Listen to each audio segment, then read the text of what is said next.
like really advocating for and you like really want to see in a Cardinals uniform? There's quite a few. Um, I'm a big defensive lineman guy. Maybe it's just because I never got to really play football in high school because I was a baseball guy at the Yeah. time, and the coaches wouldn't let me do that. But when I did kind of play organized football for a short amount of time, I was a defensive lineman. So I love defensive linemen. I love watching their game film and everything. So I would love, obviously, for them in the middle rounds, maybe like rounds 4 through 5, 4 through 6, go after someone like a Dalen Mack from Texas A&M, someone like that. Tristan Hill from UCF. He's another guy that I absolutely love. If you had someone like that, they would be the perfect middle guy in a 3-4 defensive front, take over for an aging Corey Peters, someone like that. That would be amazing for me. Really, there's just a handful of guys that ideally for me, defensively they go that way. There's some guys on offense like Alex Barr that I could see a guard out of Notre Dame possibly coming in, but it's a lot of them just kind of come down to who's available and just kind of figuring out what needs are left on the board. So I mean, there's a few fans, there's a few players that I'm fans of, and those guys are the ones that I'll kind of talk about a little more. And a lot of those guys should be available after really rounds 3 and 4. So hopefully, maybe the Cardinals get more picks and can kind of shore up some of that depth. So, and with that, because they obviously Arizona needs depth, kind of across the board. And I look at a player like a Christian Kirk, who was a breakout star when he played. And who would you say in this draft complements a player like Christian Kirk in that offense? So right now, just looking at Christian Kirk, and then you still have Larry Fitzgerald. I don't know how much longer you'll have him. Maybe through this season. Hopefully, maybe for at least another year or two. If you get him for another year or two, which let's be honest, we can't count on that. But I was just kind of looking at some of the wide receivers there available in the draft this year. Ideally, you want your big target. So in the second, third rounds, you could see someone like maybe Hakeem Butler if they're available at that point. Or some kind of big receiver. I'm gonna struggle. I can't really. I'm gonna struggle with his name, so I'm not gonna try it. But there's that receiver out of Stanford. JJ. He's another guy.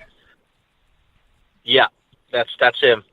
He's a guy that you could see being that red zone threat out wide. Kind of the 50-50 balls that you could see. He's not much of a speedster, but still someone you can use. But also out of Georgia, Nico Hardman. I would love to have him join the Cardinal ranks because he can just take the top off the defense, and that's really what you're missing right now.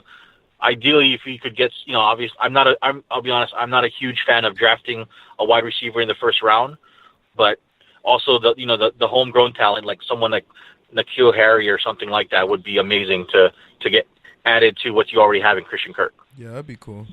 Is there anyone that you're like, nah, they're not a fit, that people are mocking to the Cardinals in any of the rounds that you're like, no, stay away from that guy? I don't think he's a fit. There's not too many drafts that I've been, frustrated with or upset with as far as seeing who got mocked to Arizona. A lot of it is just because there's so many holes that are needed. Yeah, you can live with anything pretty much. Yeah, exactly. I could live with a lot of them. Yeah. I've seen stuff where Arizona trades down to maybe like 4 with the Raiders or something else where they're still in the top 10, and I've seen them then taking someone like DK Metcalf, and that's the closest I've gotten to having an aneurysm. I'm not too big a fan of his, let me just correct it. I'm not so much not a fan of his. I just don't think that he's worth that early of a pick. So that's kind of been my biggest issue so far this draft season. But I think it's just because of Arizona's just so many holes across the board that you can kind of throw a lot of different people up there and you'd be okay. So One last question for me. As far as that offense goes, you look at a guy like David Johnson and whoever's at quarterback. What does this season look like for him offensively? That's, honestly, if the one thing that's going to matter and the only thing that's going to matter on that offense is the offensive line.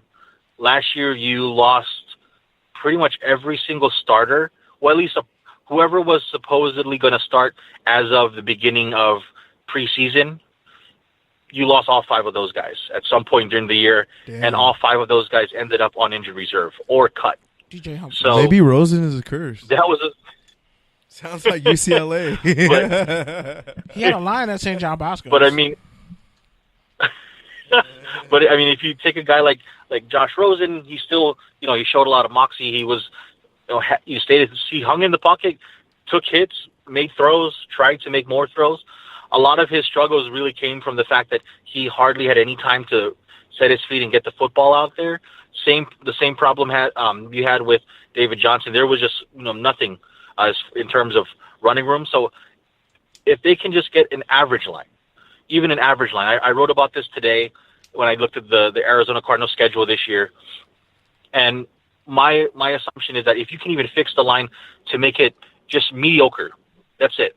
Last year they were just terrible. Make them mediocre, you get an extra win or two, because there were games last year where the offense is moving the football, but it was so inconsistent, or a bad holding penalty, or a false start or something like that would just kill the drive. And when you end your season basically playing with an offensive line with the starting rookie at center, then your left tackle was released, then signed to the practice squad, and then released again, and then re-signed to start. And and you have 3 other rookies on the line who are 5th-round picks or later. That's a problem. And if they can fix that, then that offense, I honestly think, can do very good things because of David Johnson, and because really whoever is playing quarterback that's not named like John Skelton or Ryan Lindley. All right, I got a question. It's 2 parts. The last one for me. All right, I know you don't really think they should trade Rosen, but if they do, what would be your ideal place to trade him and compensation? 1, and 2, do you think the way he's handled this whole situation in terms of still showing up to workouts even though people thought he wouldn't, basically saying he's gonna do whatever management says, he understands part of the business, blah blah blah. Do you think that helps his trade value, or do you think it hurts it? So I'll start with the second part first. Yeah. As far as Rosen's professionalism and the fact that he like you said, he shows up, he does what he needs to do to make himself a better player and a better leader, regardless of the noise around him. That is always going to look good, especially in the National Football League, where it's more or less how well you can fit in with the group versus who you are as an individual. So I think it definitely does help him. As far as where you would want him, ideally, obviously, out of the conference if possible. Out of the division, that's a definite that's going to happen, because the other 3 teams aren't looking for quarterbacks right now in the NFC West. So ideally, out of the division, out of the conference, everyone talks about the Giants. It would be interesting if he were traded to the Giants, because of the fact that those 2 teams do play this year. So that would be kind of a nice little moment of karma to see what would happen there. But ideally somewhere in the AFC, but then it becomes the issue of figuring out who, would really need a quarterback. But I think it really comes down to maybe using a guy like Rosen as a trade piece to really get a better draft picks. And when I say that, it's not so much you're trading Rosen for the picks, you're trading your number 1 pick plus Rosen for something else. And this is kind of a pipe dream, I think. But if you go to the Cardinals Reddit, you'll see a lot of Redditors talking about wanting to, try to reach out to the Raiders and see if we can get all 3 of the first-round picks for Rosen and the number 1 pick. That's nasty. All right, Ryan. Well, thanks for hopping on with us, man. I'd rather see like Andy Dalton get traded. to the Cardinals. Just keep up Thanks, the Cardinals. guys. Thank you so much for having me, guys. No, hey, before you go though, plug Appreciate up your social channels. Uh-huh. Let us know when your podcast drops. Let us know what you're writing on. Let all the listeners know where they can find Yeah, definitely. Well, like you guys talked about earlier, you can 2 places to catch me on Twitter. Either running around with the Cardinals Twitter on at @FPC_Cardinals, or my personal Twitter at RyanAdverterata. You can really just follow any of our FPC social media team. Either one, you're going to find me. Also, at fullpresscoverage.com, you can find me covering the Cardinals as well as helping out with the wrestling side of things because I'm a big wrestling fan. So you can follow me there. But otherwise, just if you got some good conversation, want to talk draft, want to talk why DK Metcalf shouldn't be a first-round pick, hit me up and we can talk. All right, man. Thanks again. You have a good night. I'm going to definitely hit you up about too, guys. Kofi Mania. Thank you. All right, take care. All right, peace. Yeah, man. Shouts to Ryan. Thanks for hanging in with us, man. We've been all over the place the past couple of weeks, so it's good to get back on finally, officially. Definitely. And I'm shocked. I mean, it's weird. The last time the Cardinals took a receiver in the first round, it was Michael Floyd. So I could see why they would have PTSD in that regard. Didn't really work out all that well. DK Metcalf. I mean, I think Miles Boykin will be a good late round pick, but again, Notre Dame receivers in Arizona doesn't usually work out. Yeah, you want to explain that, Pete? Nah, I'm good. Why Notre Dame just isn't working out this week? Nah, I'm good. All right, so I'm an asshole. next topic of the week that was big trending news. Your boy, Russell Cornball Wilson, Return to the Mac. became the number 1 paid player. He went from number 12 to number 1. Hold on. Oh, we got sound effects.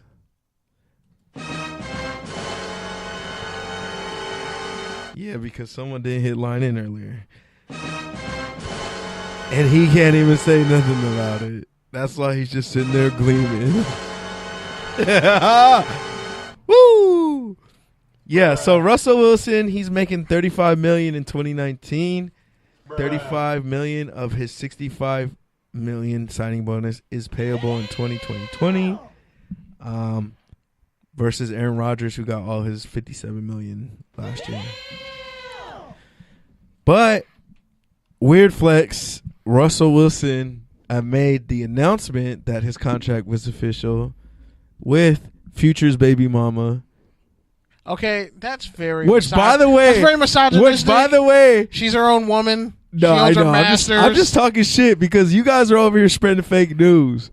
She did not try to change baby Future's I said name. allegations. I need an apology and a retraction for spreading misinformation. Sir, do you want to apologize? No, she was like, "Is that true?" And you're like, "Yeah, I saw a story on it." No, this is a group discussion. Nah. See, he's dressed We're not I told you. We're not apologizing. We said what we said last week, and we'll do better those next reports, time. No, those reports were real though. Like, yo, there's like rumors saying that she's trying rumors. That's all I reported was that there were rumors. You said that, but I said if it's true, like, damn, Future taking L's, bro. But yeah, besides all that, yeah, he got on with Sierra, and then she was like, "Go Hogs," and basically every single sports talk radio station has made that into a drop. He finally found his black voice after like all those years. I'm just mad he was wearing like 5 chains. Like, are you serious? Russell Wilson. Cornball. You don't take your fucking Columbia JCPenney catalog haircut ass. Wow. And take those chains back to the Armenian jeweler who showed them to you right outside JCPenney. Wow. Y'all came for my man Future last week and I was not happy about it. I was dwelling on it all week. I mean, that's all I gotta say. Fan court. Let's take it there. Go deeper in how you feel about the miseducation of Future Hendrix. What were you gonna say, sir? I mean, he had to take an L. He's been taking a lot of L's recently. But yeah, man. So I mean, he hasn't been smoking any L's. We know that.